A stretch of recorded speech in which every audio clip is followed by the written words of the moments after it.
What's up guys, Albert with the Anime Rebellion here to bring you something different today. I'm starting a new series of videos that revolve around analyzing specific themes from some of my favorite animes. Today we will be analyzing how the theme of freedom is portrayed in Attack on Titan. If you're someone that believes that Attack on Titan is another meaningless and thoughtless anime, then this is the video for you. I was honestly planning on trying to do this all in one video, but there's too much information, so I'll break it up into several parts. We're going to break it down season by season, including how I believe freedom will be applied in Season 3. I'll be using the manga as reference material. Now let's get started with the first half of Season 1. 奴らに支配されていた恐怖を鳥かごの中に囚われていた屈辱を At first glance, Attack on Titan may come off as a mindless and violent anime, but judging an anime by its appearance is something I try not to do. After rewatching the series a few times, I've realized that this isn't just an anime, it's filled with deep themes, philosophy, and a web of unveiling plots that go really well together. In fact, I consider Isayama's storytelling to be one of just a pure art form. One of the biggest themes Attack on Titan deals with is freedom. In Season 1, we see the last of humanity's survivors has been forced into hiding within 3 walls, which is all that's keeping them from extinction. Living like that has you longing for the days you can finally spread your wings and fly. They're caged birds. In fact, that's the name of one of their OSTs. It's also the track that played while Eren's mother was being eaten. You may be asking why was it that theme, or you may not be asking that, but for the sake of this video, let's say you are asking that. Perhaps it was to convey to us the feeling of humanity being reminded that they really are caged birds, but also they are at the mercy of their masters, the Titans in this case. Also in the first episode, the narrator states, on that day humanity received a grim reminder how they lived in fear of the Titans, and were disgraced to live in the cages they called walls, meaning that they are below the Titans in hierarchy, and it was the Titans who chose whether they lived or died, essentially. It's all really suffocating as a feeling, and Attack on Titan does well to make me feel that entrapment, and that at any day if the wall breaks, peace and tranquility would be taken from them again. Also pay attention to the behavior of Hannes and the other garrison soldiers. They don't even take their jobs seriously, because they live under this false sense of freedom. It's called, well basically I call it false, because all that's keeping them from extinction is just one barrier of wall essentially, and nothing guarantees you it'll stand there. This frustration is later realized in Eren, in his anger and vow to kill all the Titans when he was on that boat. Almost a declaration of war to them if you think about it. The Titans were mankind's ultimate enemy, and at this young age, Eren came to realize that. I felt like Eren represented humanity, and that scream was kind of humanity's battle cry to take on the Titans and no longer continue this day of where they're just hunted cattle by the Titans. I also want to talk a little bit about Eren's willpower. Now, living in a society where safety isn't guaranteed creates this feeling of both helplessness and, in some, the anger and spirit to fight back. You're shaped by your surroundings, and in this case, I'm going to reference the fight or flight instinct. See, Eren's fight instinct reacted for this, whereas Hannes was a little bit more flight, for example. Now, what is one thing you need when everything seems so hopeless? That's the willpower to keep standing, the resolve to never give up. I think the scene with Eren continuously trying to master the maneuver gear was meant to symbolize the human resolve to keep on fighting. Think about it. Everyone else was having such an easy time and he kept failing, but notice he never gave up. He knew this was a step in the right direction to defeat his enemies. He needed to learn it, so that basically this was a mandatory success. There was no other option.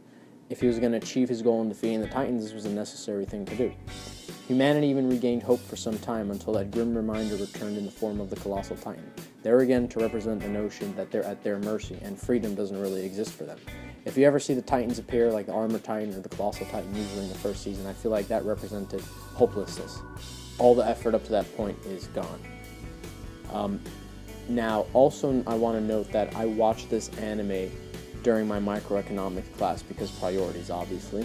And with all that lecturing and class activity going on, I couldn't take my eyes away from my screen.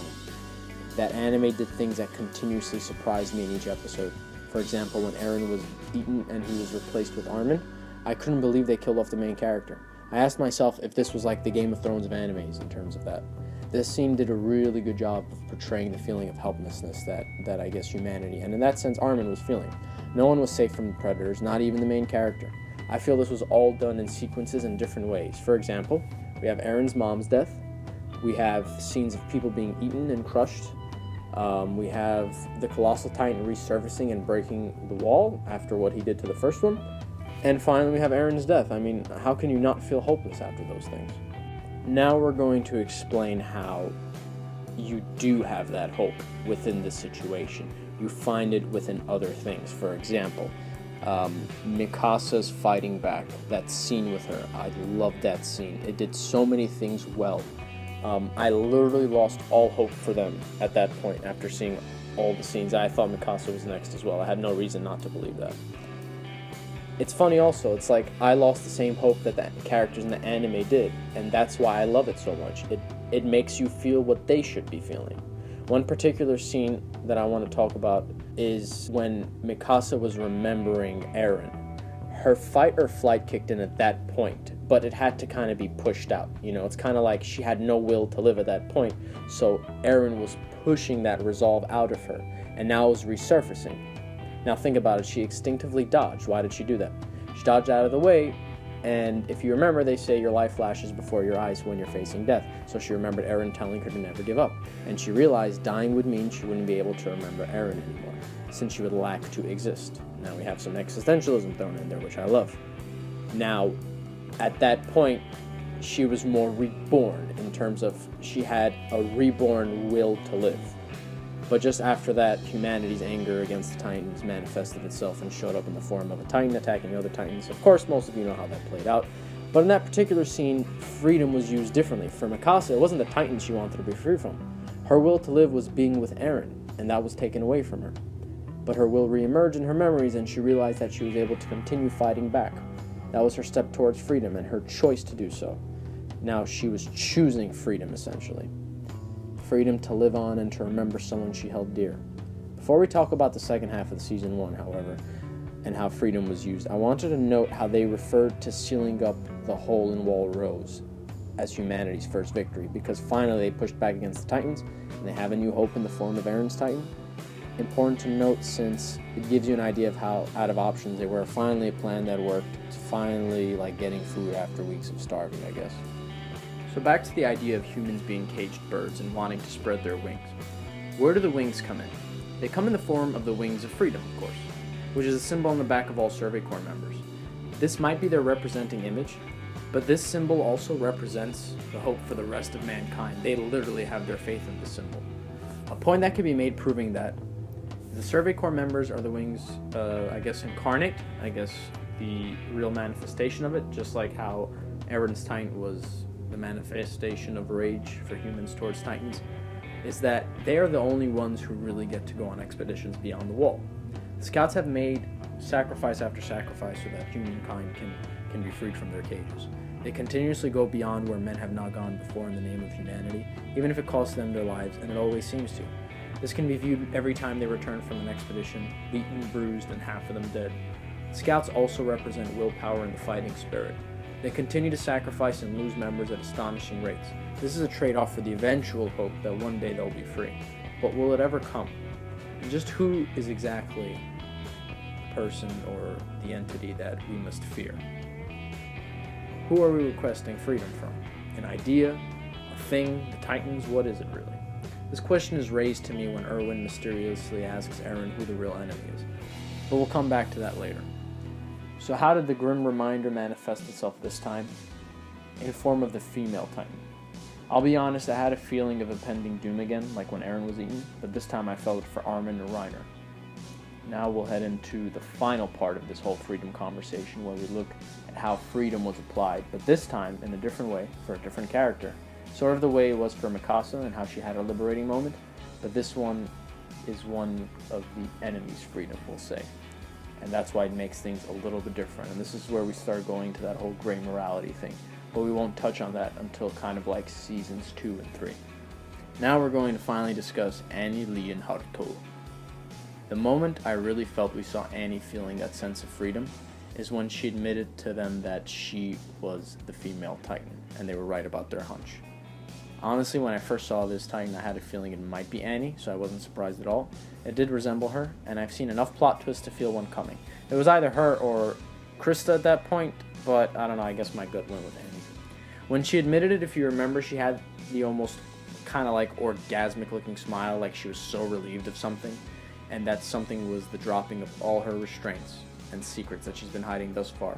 She had to be someone she wasn't this whole time, and now without having to worry about being careful or hiding something, she breaks her chains and turns into a titan in front of others, dealing her last big FU to what she thought about hiding her true identity. This plea for freedom resulted in her being confined to her own trap to prevent from being captured and questioned. It was satisfying since she was the antagonist at that point, but honestly, Annie is one of my favorite characters. She's immensely complex and her story is filled with really deep concepts that I can relate to. But that's a different video for a different day. Anyways, Armin mentioned a very interesting concept while hiding in the trees, and that was, in order to achieve something one really wants, you must be willing to give something up. We also know that to be equivalent exchange from Full Metal Alchemist. For freedom, we must give up many soldiers' lives in this instance. In this case, for the sake of exposing the truth and getting closer to what's really going on, the Survey Corps was willing to allow the city within Wall Sheena to crumble in this battle between the female Titan and Eren's Titan. After years of confinement, the cost of a city and its people is a small price to pay compared to how many soldiers were killed in the name of the pursuit of this freedom. It's all really hard to determine without explaining gray morality, which we will be covering in a separate theme analysis, just not this video. The season ended with humanity getting one step closer to unveil the truth of the Titans, which is a good place to end this video. The next video in this series will look at the different ways Attack on Titan applied freedom and how it differed from Season 1. In the meantime, let me know what you thought of this video in the comments below. Anything you felt I missed out or you just want to show some love, be my guest. This is Albert with the Anime Rebellion, and I'll see you next time.